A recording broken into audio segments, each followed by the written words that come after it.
We all agree it's time to get started. Ladies and gentlemen, welcome to the candidate forum for the state representative for the 2nd Barnstable District. My name is Debbie Winnick.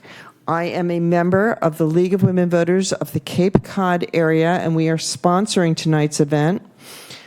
We would like to thank the Barnstable Town Hall for hosting us. And so that you know, I live in Orleans, so I am not a constituent of this district, which makes, that's a league policy that we always have an out-of-district moderator.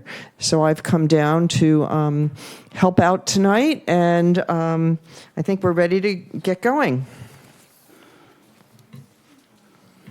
The League is a nonpartisan, activist, grassroots organization for women and men.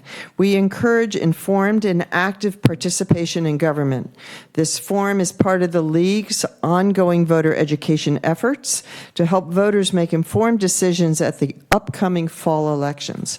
We hope that over the course of this program, you will learn about the candidates and what they hope to do as the representative of the 2nd Barnstable District. So let me introduce you to our candidates for the 2nd Barnstable District. They are Suzanne Conley and Representative Kip Diggs, both from Osterville. Welcome. I'll start the evening by explaining some procedures for the forum, which each candidate received ahead of time. Candidates will have 2 minutes to answer each question, and then 2 minutes for closing statement. Closing statements will be done in the following order. We picked out of a hat, and Ms. Connolly will be going first, and Rep. Diggs will finish second. Since we have only 2 candidates for this, we will be rotating who answers the question first. We'll just alternate back and forth.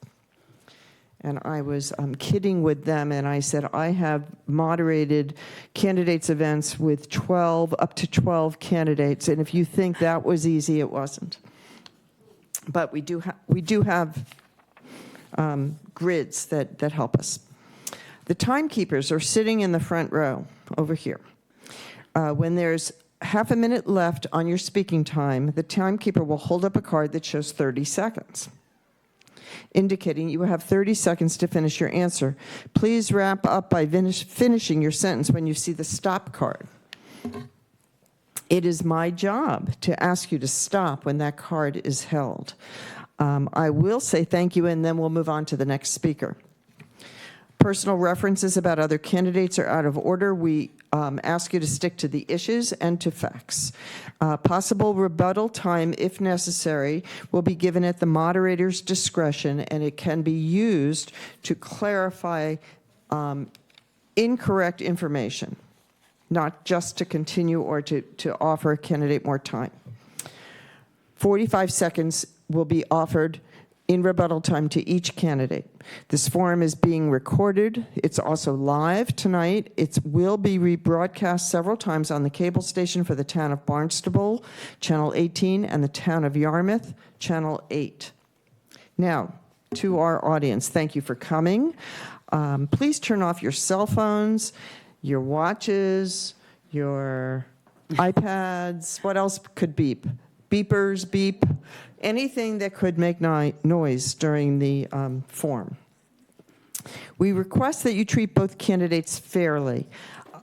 Please remain quiet throughout the forum, no clapping or cheering or calling out, with the exception that after all the 2 closing statements are completed, we hope that you will clap for both candidates. No campaign literature or signs or hats or T-shirts or stickers can be permitted inside the room. That is a league policy. You're encouraged to submit questions for the candidates on the provided index cards. Questions must be addressed to both candidates and must apply to issues or qualifications for the office of the state representative for the 2nd Barnstable District. Raise your hand if you would like another index card or to have your question collected. A league member will review the questions for legibility, clarity, and applicability to all candidates. And this is our league member right here, Rosemary. I will read as many questions as time allows. Sometimes we will combine similar questions, striving to cover as many topics as possible. So let's get started. Okay, here we go. Now, we agreed that we would start in alphabetical order, so to Ms. Connolly, and then to Rep. Diggs. Why did you decide to run for election or re-election? And can you tell us about your qualifications for the office that you're seeking? Thank you. When I retired to Cape Cod, I had the intention of just enjoying my retirement years, and that all changed when an ocean wind company decided to come to town and make plans to install massive ocean wind farm cables all over our recreational beaches, run them through our retail district, our village centers, our residential neighborhoods, and build massive substations on top of our sole source aquifer and our wellhead protection zones. That really struck me as a way to ruin this beautiful town of Barnstable that I enjoy living in. So I became involved with that issue, and for the past 2 years, I've been chair of an ad hoc citizens group that has been fighting these plans. I'm sure a lot of you in the room have heard of us. But I realized that as I fought this ocean wind farm, I was soon fighting the state of Massachusetts as well, because they seem to have completely abrogated their responsibility to control where and how this extra high voltage electrical infrastructure would be placed on our shores, not only in Barnstable, but across Cape Cod. I realized that developers had the upper hand. The state was just enabling them with little control over what they were doing. I decided to run for office because we need a voice up on Beacon Hill that will bring these issues to bear. We have a couple people talking about this, but I really want to be that voice up there. My qualifications: 20 years of public service in Massachusetts public higher education. I have a doctorate in education. I love this state, grew up in this state, and I know that I can serve the people of the Second Barnstable very well. Thank you. Rep. Diggs, the same question, please. Why did you decide to run for re-election? And can you tell us your qualifications? Good evening. Yes, I'll be glad to. This is my third term, would be my third term running for re-election. And the reason why I'm a state representative is because I no longer have my son here. My son was killed in a car accident, and he was named after my brother, who was killed in a car accident, both by drunk drivers. And my son was 20, and my brother was 19. My son was named after my brother. And my community fed me and my family for 30 days, for 3 months. So 3 months, I was like, what can I do to give back? I work for the town of Barnstable. I've been doing construction all over the town, and was working on 149 project, and I was working on the Route 6A in front of the courthouse. And I was like, somebody told you should run for state representative. I did, and I beat the incumbent, and I brought more money back in my first term than the incumbent had for all the time that he was there. But I was running because I owe my district, my community, respect. So I'm here as a passionate companion of my district. I grew up here in Barnstable. I'm a former world welterweight champion, so everyone was able to see me fight and do all the things, but I've always worked for our community. Lived here all my life, from Osterville. My wife and I have moved to Kentuit, where we love being in Kentuit, but you know, I'm here because of you, and I'm fighting for all of us. Thank you very much. Now, the next question, Rep. Diggs, this is to you first. Do you support the passage of Mass 4885, which is the gun bill? Why or why not? Do you support Governor Healy signing on an emergency preamble last week? Why or why not? Yes, I do. I signed on to that bill. Massachusetts, I do believe in the having a gun. If you own a gun, the Second Amendment is yours, and I respect that. My father taught me at a very young age that I needed to know how to go out and be a recreational hunter. So I had to go hunt and, kill Bambi and rabbits. And after I did it, I said I didn't like it, but at least he said I had to. So I learned the respect of learning how to operate a gun, but it wasn't my forte. And I do believe that you should have a gun. But what also is important is, our police officers and our public safety people. I will say that, listen, there's too many guns out there that I want our police officers to come home because they also have a family. So I'm going to make sure that I'm taking care of everybody. Now, if you have a gun and if you're doing everything you're supposed to, then there's not going to be a problem. So that's why I voted for it, and I'm happy that I don't hear any of these crazy gun stories in Massachusetts. Yes, there are killings for sure, and losing a person is losing a person, more than one or whatever. I don't want to lose anybody, so I really like to be on the point of safety first. Thank you. With a few seconds left, could you answer the question about, do you support Governor Healy signing the emergency preamble last week?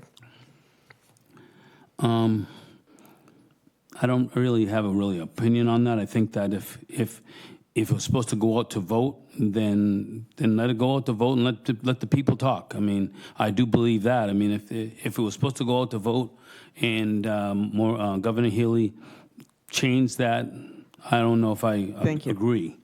Thank you. Ms. Connolly, can you answer the same question? Yes. Bill 4885 is an extremely flawed bill. It contains provisions that even Governor Healy has admitted are unenforceable. If that is the case, why did it even pass? What we experienced when this bill passed was an increasing assault on the Second Amendment constitutional rights of American citizens. It does nothing to keep our communities safer. In fact, I can guarantee you that the bad guys will not be adhering to the provisions of this bill. I've read the whole bill. I know that they will even consider knocking on the door of legal gun owners to come into your home and make sure your gun is safely locked up. This is after undergoing all the training we have to go through to become LTC carriers. The emergency preamble signed by the governor last week was an example of the increasingly high-handed way the governor has started making laws, regulations in this state. She doesn't care what the people say. Thousands upon thousands of people have signed a petition that would have allowed this bill, the implementation of this bill, to be stalled for a while until the people could vote on a referendum. And she kneecapped the public by doing what she did. I don't think that's the way to govern. I am sure that's not the way to govern, and the current legislature has done nothing to rein this sort of governing in. Thank you. Ms. Connolly, improving access to affordable housing is a major issue facing Cape Cod. What measures would you support in achieving this goal? Well, I will talk about the Affordable Homes Act that was passed by the legislature this year. There were some good provisions in there, especially when it comes to supporting those among us who need it the most. And I'm talking about very low-income people, our veterans who are struggling with housing, people struggling with addiction, or people who are struggling with mental illness. So they went out with a $4 billion bond bill to pay for these things, and that made me happy because on Cape Cod, we really need the help. What I don't like is, again, the same kind of high-handed decision-making where the bill included an across-the-board accessory dwelling unit by right for the entire state of Massachusetts with no restrictions on a residency requirement. I spoke with some people over in West Barnstable this weekend. They are very concerned about what this bill will do to their carefully constructed ordinances about short-term rentals and accessory dwelling units. I don't think it's fair for this governor to trample on home rule and the ability of communities to govern themselves when it comes to these sorts of decisions. Thank you. Rep. Diggs, can you answer the same question, please? I'm happy to repeat it if you need me to. Yeah, will you please? Sure. Improving access to affordable housing is a major issue facing Cape Cod. What measures would you support in achieving this goal? Well, I did vote for that bill, and I think it was very important because the housing bond bill is so key that, first of all, it's helping our veterans. That's the first thing. But secondly, Massachusetts Affordable Homes Act is the largest investment in Massachusetts history. The fact that provides over $5 million in the next 5 years initiatives on Cape Cod, focusing on year-round residential, subsidized housing, working class families don't have to move. That's what we want. We want to be able to have our kids be able to live here, and especially ADUs. I've gotten ADUs here for the area because I won't lie. Now everybody is saying it wants to be able to stay home. When you got to understand that our elderly we're getting older, and because we're getting older, our kids need to be able to, we want to be able to live at home instead of going to a nursing home or whatever. So if we were to build an ADU so that someone can live in an ADU, watch out for me, or watch out for your children can watch out for you, or whoever's living with you. That's what an ADU is we're trying to use it for. Or you can move into the ADU yourself and rent out your house, so that will pay for it. Because understand, a lot of people are in fixed incomes, and bills keep coming higher and higher and higher, and they're not making any more money. They got to make sure that we protect them and be able to stay able to live as long as they want in their home. May I rebut? If you would have information that needs to be corrected, yes, 45 seconds. I just want to say that the Affordable Homes Act doesn't restrict people to occupancy, and it's wishful thinking that older people will be able to live with their younger family members. I think that's the big flaw in the bill, and that's what has people worried about. So I wanted to make that clear. Thank you. Thank you. Rep. Diggs, would you like to respond? I don't know. Thank you. No. Okay. No problem. We're going to move on to the next topic. There actually are two questions that are related, and certainly the question of migrants is a major topic in our country. So here are two questions. To Rep. Diggs first, please. Would you be in favor of amending the right to shelter law in order to make Massachusetts less of a magnet for migrants coming to the U.S.? And the second part is, do you believe that veterans should be given access to housing ahead of migrants? I'll answer the second question first. Okay. Our veterans are taken care of over our migrants or immigrants. So that's the first thing. The bill that we did, the HEROES Act and the Affordable Homes Act, housing bond bill, takes care of our veterans like you wouldn't believe. We're the best and the first in our state to do this. So we have done some incredible things with the HEROES Act. Our migrants. I must say this to you, that I acknowledge that our seasonal economy and our healthcare, hospitality, and small businesses do not work without our immigrants. The current federal immigration system is definitely broken, and it does need to be fixed. For those who are placed in our state with the right to shelter, and we're obligated to help. That's been a law since 1984 by Mike Dukakis. And let's also get it straight that only our Wampanoags and the indigenous tribe have truly been the people that have been native of Cape Cod. Everyone else is an immigrant. So we all need to work on together, on being one, and loving each other so that we can be together and make money and bring, make our country and our state and our second Barnstable the best. Thank you. Ms. Connolly, the same question, please. 2 parts. Well, I'll start with the second part first as well. And I do want to point out that prior to the Affordable Homes Act, prior to the HEROES Act, my opponent voted against an amendment proposed by the Minority Leader, Brad Jones, to prioritize veteran housing over the housing of newly arrived migrants. This is the roll call. So this can't be denied. Secondly, when it comes to amending the right to shelter law, so many people in the Commonwealth who are struggling day to day with this affordability crisis, and even members of my own family, my daughter, her husband, raising 4 children, trying to keep food on the table for 4 growing kids, wonder why people who just arrived in this country are getting essentially an all-expenses-paid life.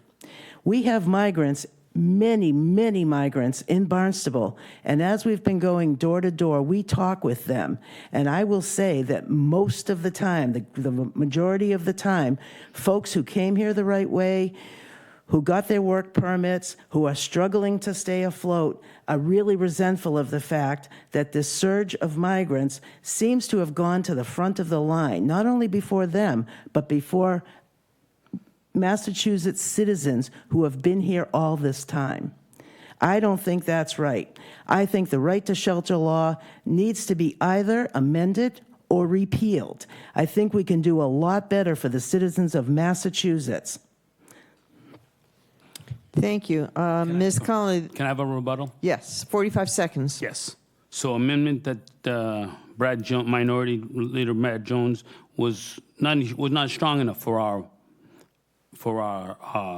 veterans, and that's why it got voted down. And then we have the HEROES Act that was bipartisan, 100% no, not one person voted against it. So even though she may think she knows what she's saying, or she read about Brad Jones doing that, it did not get, I was there, I saw it. It was Thank you. it was 100%. Let's speak to the issues rather than personalities, No problem. please. Thank you. Ms. Connolly, would you like 45 seconds? I'm good. Thank you. Okay, next question. Ms. Connolly, you're up first. Okay. Do you support lowering the state sales tax to 5%? Absolutely. And in fact, the state sales tax should be the first thing lowered. Like I said earlier, they did pass a tax relief bill. We need to do much more in terms of putting more money back in the pockets of the people who earn it. There are a number of taxes. I actually looked it up. How many taxes does Massachusetts have?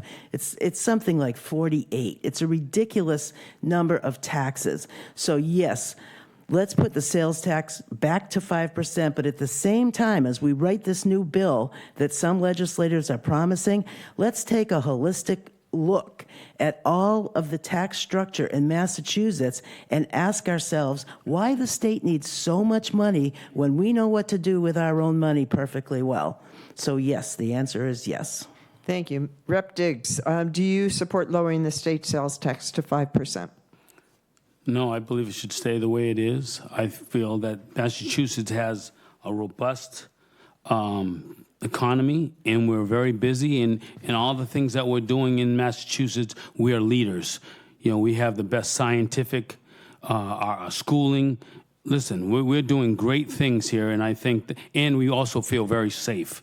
It's nothing like being able to, at least in Second Barnstable, raise a family. I've raised a family here that went through Barnstable High School and have done well. So I believe that making sure that our families are safe and Massachusetts has been a leader. So yes, I think it's fine the way it is.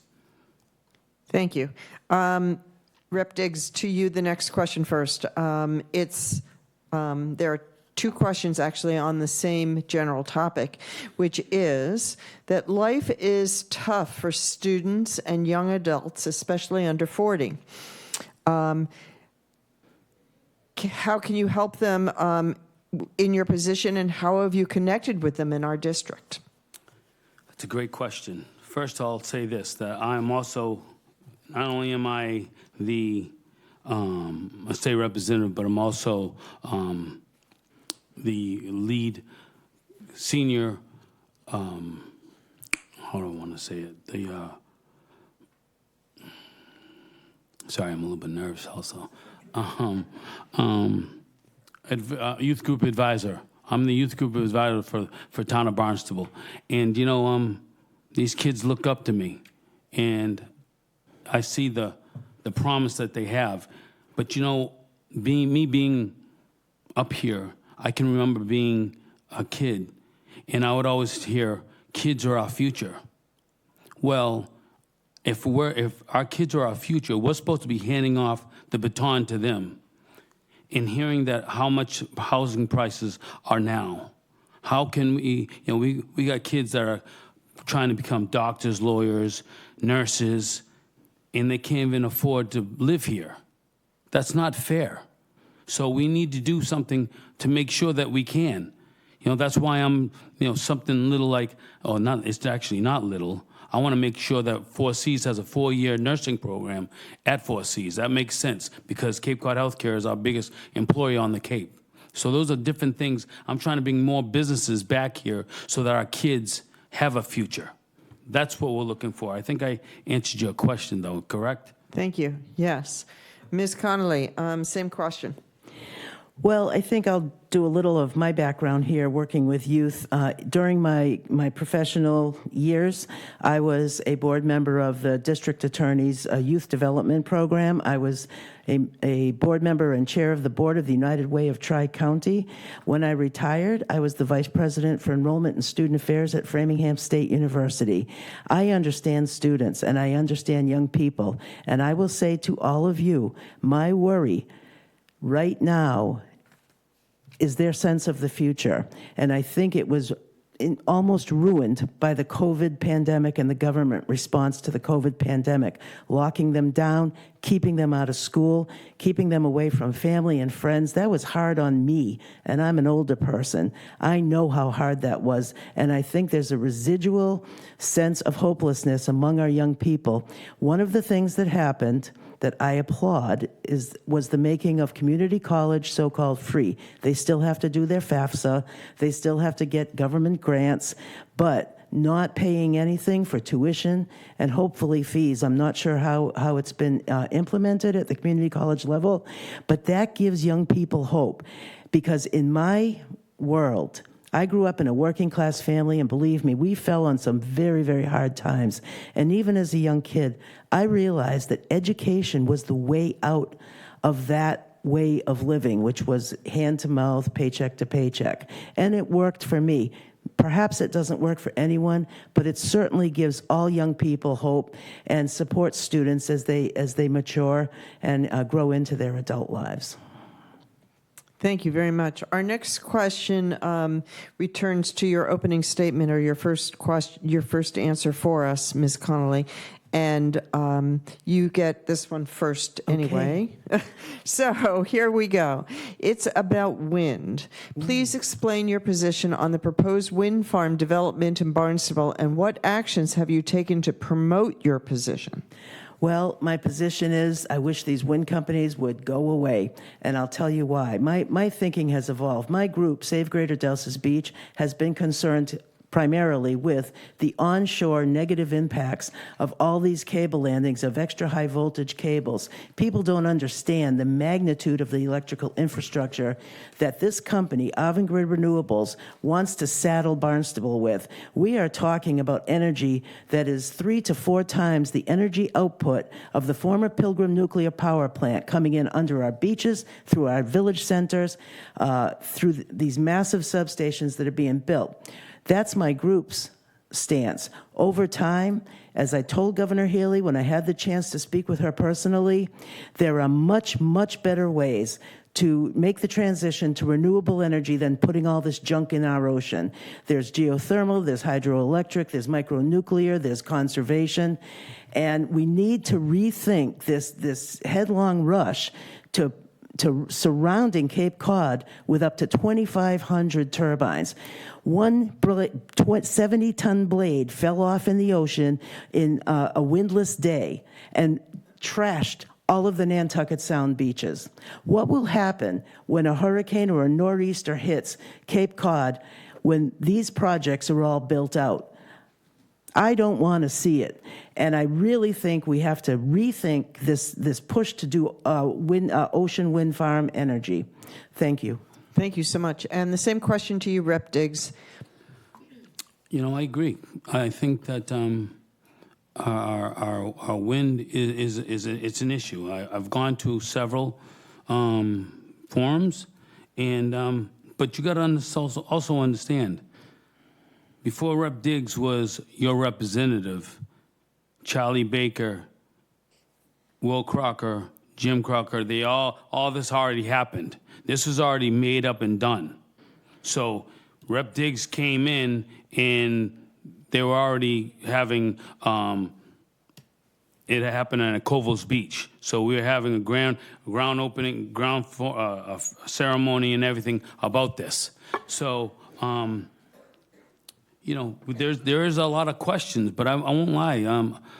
I'll say, you know, there's a lot of industries going on. You know, we wouldn't be talking about wind right now let's talk about the climate, because climate, the water is our issue.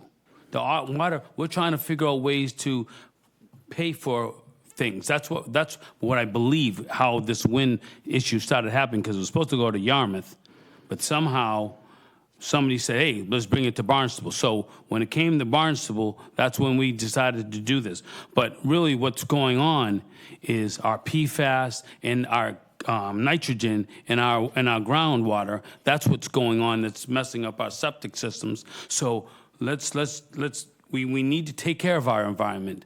You know, I've lived on the Cape all my life, and I can tell you, I used to see lady slippers all the time. I used to see grapes. Concord grapes. I used to see blueberries. Well, I see the blueberries, I see all the leaves, but there's no fruit. What's the Bible say? We're supposed to be also taking care of our environment so that we can have this, so that we can make this better. So I'm passionate about making sure that we take care of our own and our places, but. May I rebut? Thank you. If there's information to correct, yes, 45 seconds. Okay.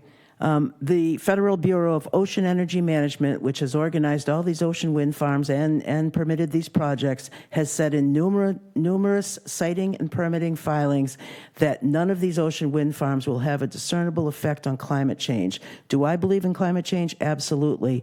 But it's pretty clear that these farms will do nothing to ameliorate climate change. Rep. Diggs, do you have anything to add? Thank you. No. Okay, on to our next question, and Rep. Diggs, you're up first. If you are reelected, what committees would you like to be on and why? Well, to be honest with you, I'm on the best committees right now, and especially what's going on in Cape Cod or my district. First of all, I'm the interim chair of Labor Workforce Development, which is, I'm the first chairman in my class to be here, to be doing what I'm doing. Second of all, I'm on economic development, I'm on housing, I'm on workforce, like I said, workforce development, and I'm on tourism, arts, and culture. All of those things, and healthcare finance. So all of those things, all those committees are huge and are very important to my district. And my work ethic is second to none. You know, everyone sees me all over the place for everyone and everybody. It's not, like I've said, it's not about the Republican or the Democrat. It's about working hard for my district. And there's not anyone in this building is going to be able to say that Rep. Diggs is not out there working hard for his constituents. Thank you. Ms. Connolly, the same question. If elected, what committees would you like to be on and why? I bet wind. Well, as a minority member, I doubt I'll be put on Ways and Means, but I would love to be on the Energy and Environmental Affairs Committee and really bring this voice up to Beacon Hill so that another way of thinking about the transition to renewable energy will be heard. Can I have a rebuttal? If there's information to correct. Well, I'll say that I got an email from Susan. Let's make sure that it's topical and It's not. It is. It's saying, she said that I was doing a good job and I'm running against you because you're not doing enough for one thing. Sorry, I'm objecting to this. I think we need to move on. Actually, it leads me to the next question very nicely, which is, Ms. Connolly, to you first. Sure. What do you feel is your opponent's best quality as a community member? That's interesting. Yeah. It's a great question. I will tell you that when I first met Kip, I was struck by what a nice guy he is. He's a very nice guy. So I think that's his best quality. I think I'll leave it at that. Thank you. And Rep. Diggs, what is your opponent's best quality? She's very, very well educated on her beliefs on solar and wind, with the wind.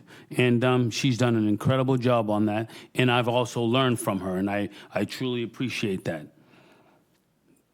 There's a but. Well, I think we'll move on before we hear the I'm not going to go but. with the but. I'm just saying there's a but. There's a but. I think we'll move on. Okay. Okay. Rep. Diggs, Yes. if reelected, there are thousands of people in this district. How would you continue to be the representative for all of them? What do you do to represent all of your district? It's a great question. Listen, first of all, I have office hours every Monday, 10 to 12, and I go from, today I was in Osterville. Next week, Monday, I'll be at the Senior Center in Hyannis. Third week, I'll be at the Yarmouth Senior Center. Fourth week, I'm at the Katua Library, all from 10 to 12. I am consistently getting back to people whenever they email me, phone calls. And I'm trying to make sure, again, I'm being the quarterback, and I have to have my head on a swivel. So there's not one thing that's not going by my desk that I'm not making sure that we're protecting and we're covering. Because my district is that important, and if I don't know it, then I'll find out, and I get the resources that I do know. There's a reason why that the leadership put me in this position of being able to be the vice chair and now the interim chair of labor workforce development. Economic development, resources, bringing things. I want to bring money here, and because listen, everybody in the year 2030, 48% is going to be over the age of 60. That's tomorrow, basically. So we need to prepare and get ready. And honestly, I'm trying to bring more business down here to make sure that the revenue is coming in and we're bringing more businesses to Cape Cod. Thank you. Thank you. And Ms. Connolly, the same question. There are thousands of people in our district, in this district.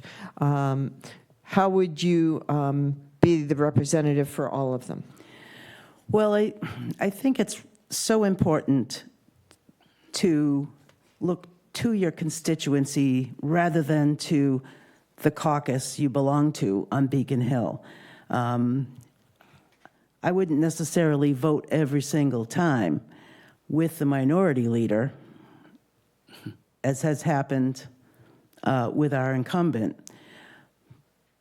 But the people of this district are extremely frustrated with some of the things that are going sideways. The wind farms, the affordability crisis, the housing situation. You need to learn from them and make your decisions based on that. Answering phone calls, returning emails, that's child's play for me. I wake up, I start that activity every morning at 5 a.m. It's really understanding what the issues are and getting your voice heard up there to represent the people. When we first started fighting the ocean wind farms, we turned to our representation, and we did not feel represented. And there are thousands of people in Barnstable, and let me extend that to the 3 precincts in Yarmouth, who are very, very wary and worried about ocean wind farms cables landing in this district, which would be quite ruinous. And when we turned to our representation at the Senate and the House of Representatives level, we did not feel supported. So that's very core to what I would do as the representative for the 2nd Barnstable. Can I have a rebuttal? If you can, Definitely. asking to correct information. No problem. Yes. I voted against the millionaire's tax. So that didn't go with the House. I voted against that. And guess what? I was supposed to go against it because then we can have everybody out there vote on it. And then that's when the millionaire's tax happened. When everybody out here voted how they voted, and it was the millionaire's tax. And just to let you know, I've brought over $600,000 back to our district. So, you can look at all the other districts in around this. I have the most diversity. We have the most diversity in this district. And I got to make sure, and also what's kind of not being told is Hyannis or the town of Barnstable is a gateway city. We don't want to talk about that a lot, but it's the truth. Thank you. Ms. Conley, do you have anything to add? I do. I represent a diverse group myself. I'm a woman. I'm a retired person. I'm from a working class background. If diversity, equity, and inclusion were so important, how did you allow, I'm sorry, but how did the current administration allow a substation for the Covels Beach Landing to be built right next to the only 100% income restricted housing development in the village of Hyannis? I still can't get over that. I just want to make sure that I want everyone to know that I am used to working with diverse populations. Everyone's important to me, no matter where you come from, no matter where you live. It's been a hallmark of my life. Sorry, it has to be another rebuttal. 'Cause Thank you. To be honest with you, that was not a vote. That was not a vote, so she can't blame that on me. Okay, I think we're going to move on. The next topic is mental health care. Huge issue. Huge issue in our country, huge issue on the Cape.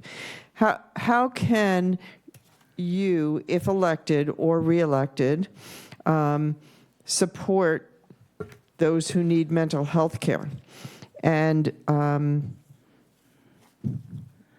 I would say, I've now lost track. I'll go first. Thank you. You're welcome. Do you agree? Certainly, I guess. Whatever. Okay, Rep. Diggs. Sorry. So, I've brought back $80,000 to the Barnstable Police Department for mental health. I brought back $50,000 to mental health for Yarmouth to have mental clinicians. Yes, mental health is a big issue.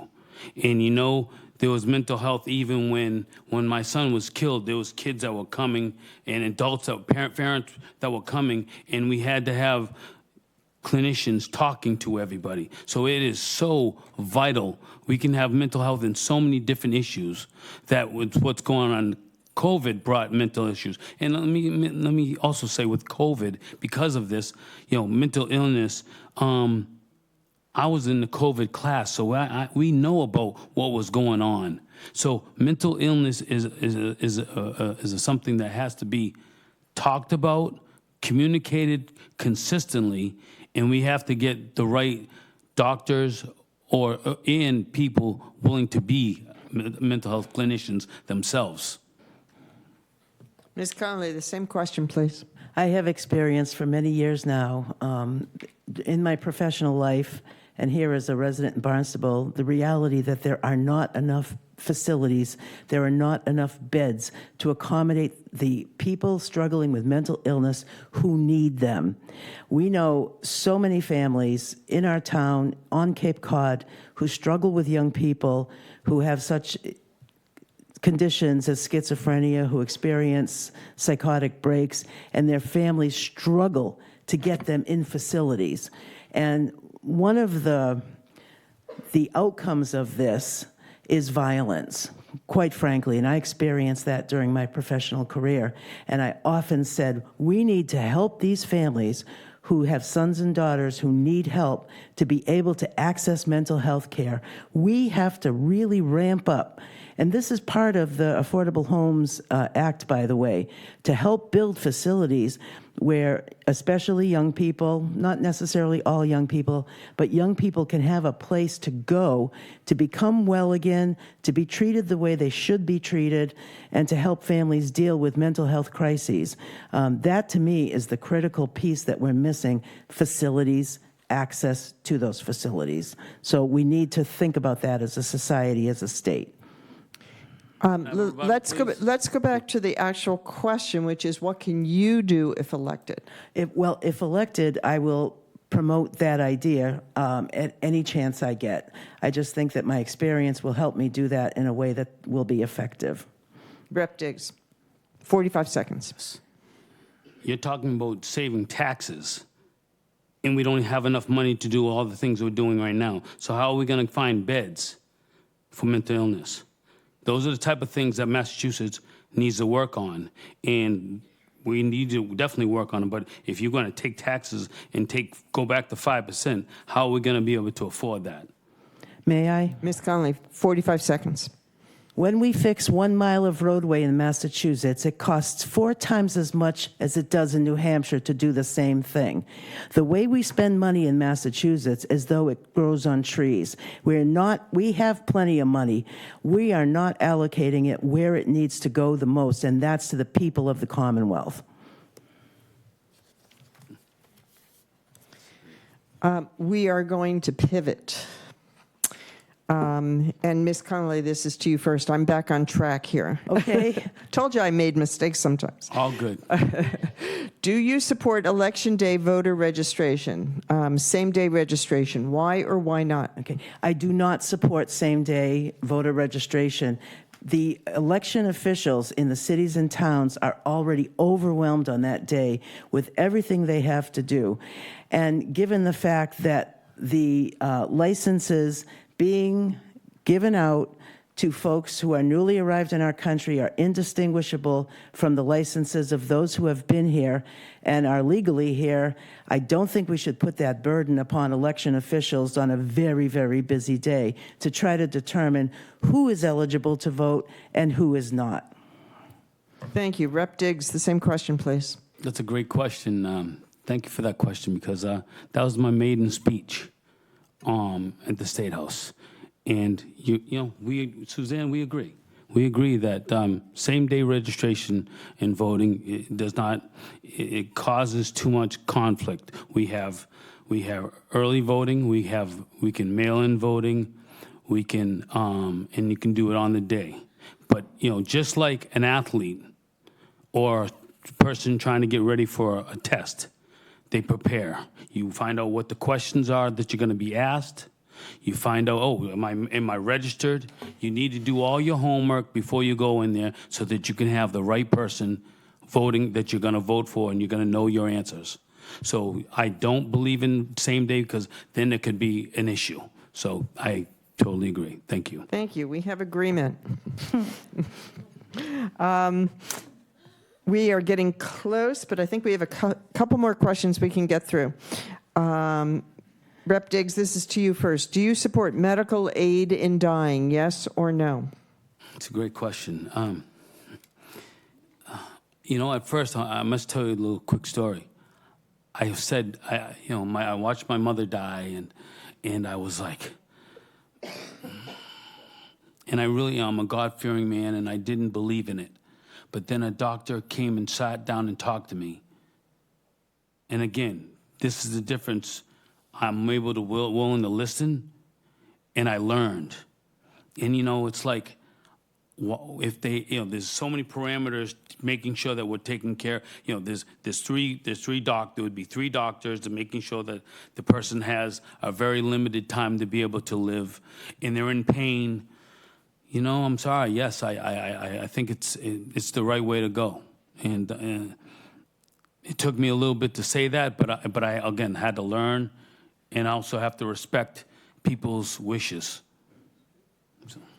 Thank you. And Ms. Connolly, the same question. I also went through the loss of a beloved family member who was in hospice, and after the entire process worked its way out, I realized that that included a kind of easing out of life using narcotics. That didn't dawn on me while it was happening. But in a way, when someone is suffering for a long time, that sort of easing of pain and suffering does the job that the bill that is pending before the House and the Senate now purports to do. My trouble with that bill is that such a bill could easily slip into euthanasia, which I am definitely opposed to, along the lines of what has happened in Canada. If you haven't been kept up, people who are depressed can ask to have their lives legally ended. That sort of thing is very, to me, abhorrent. I think I have a reverence for life, so I would never support such a bill. And I think that there's enough going on now to ease pain and suffering in our society, in our medical system, that we don't need a bill that could really create a slippery slope. Thank you. Now I think this is our last question. This is definitely our last question. Ms. Connolly, you're up first for this last one. Yes. And then we will go to closing statements. Here's the last question. In your professional life, what is the accomplishment you are most proud of? During my working years, I think when I first became vice president, the public university I worked for, did not reflect at all the demographics of Massachusetts. In fact, people were trying to recruit people from states far afield. I took a look at the catchment area for Framingham State University, the 50-mile radius around that institution, and I saw a percentage of young black students, a percentage of Hispanic students.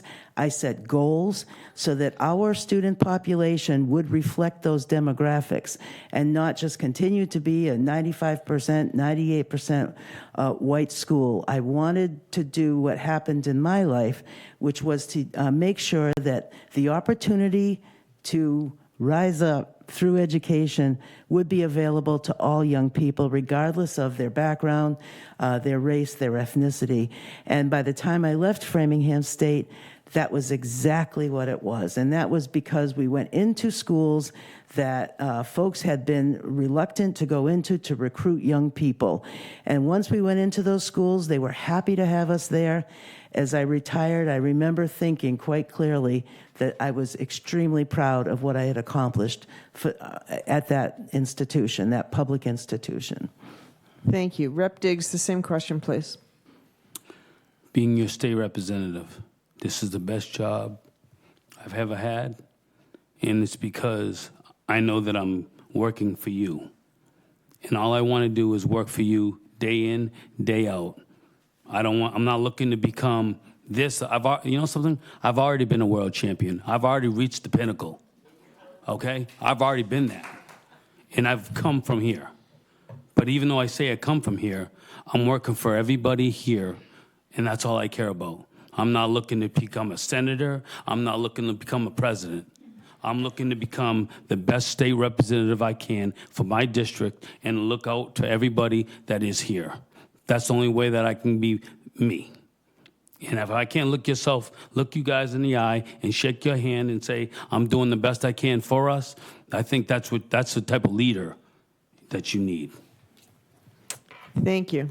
That's the end of our questions. We're going to move into closing statements. We pulled out of the hat at the beginning to see who would go first, and Ms. Connolly pulled the number 1 ticket. Yep, So she goes did. first with her closing statement. 2 minutes. Thank you. First of all, I'd like to thank everyone who came out tonight to take part in this incredibly important democratic process. I read today that folks are bemoaning the fact that true debates, like the one we've experienced here tonight, are few and far between. So I want to thank you all. I want to thank the League of Women Voters. They told us don't spend time thanking us, but I want to anyway. I promise you that should I be elected, I will be the representative for every single person in this district.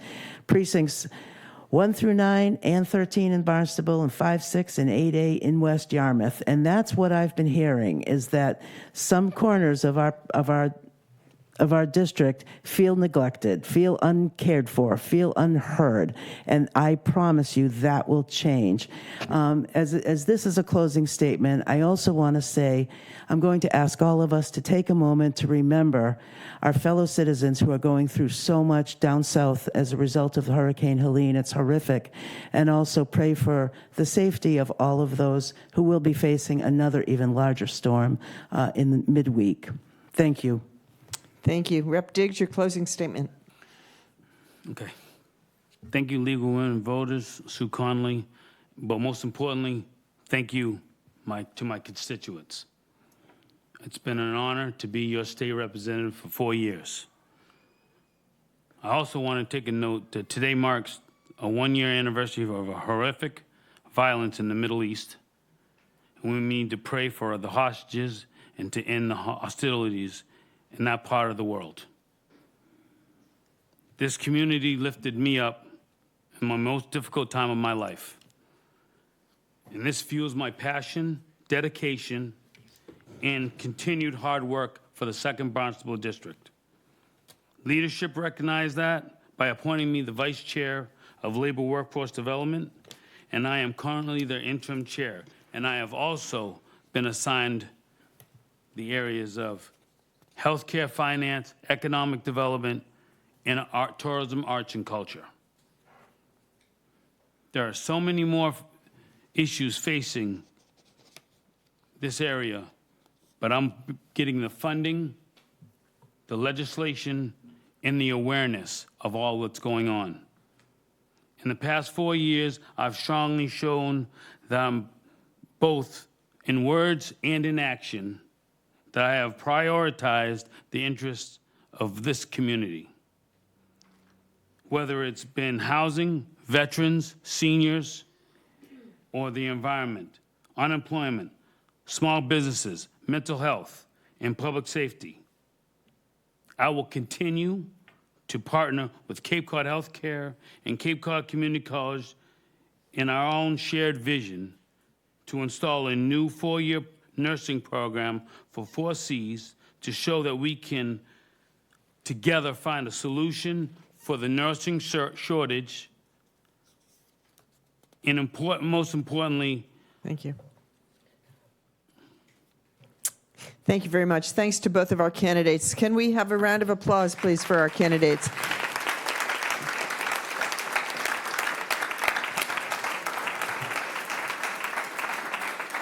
Thank you both for running. And now I'd like to turn the podium over to Lynn Pleffner, who is the chair of the Voter Service Committee of the League of Women Voters of the Cape Cod area. Thank you. Thank you, Debbie, for a great job of moderating. I would like to thank the town of Barnstable for making this venue available to us, and I also would like to thank Sarah Beal Fletcher for her assistance. I'd like to close this forum by thanking you for choosing to run. This is not an easy thing to do, whether you're on your first, your second, your third, or a brand newcomer. Both of you have butterflies, and we understand and respect that. But we really appreciate you being here. Because if you don't, we don't have a democratic process, and that's a problem. Now, to the audience, a reminder. The election for the State House of Representatives 2nd Barnstable District is on Tuesday, November 5th. Polls open at 7 a.m. and close at 8 p.m. Early voting days are October 19th through November 1st. October 19th is coming soon, folks. And now, for one more reminder about why it's important to vote. Democracy is not a spectator sport. Think about it. So get out and vote. Thank you very much for your attendance. Thank you for your interest at home.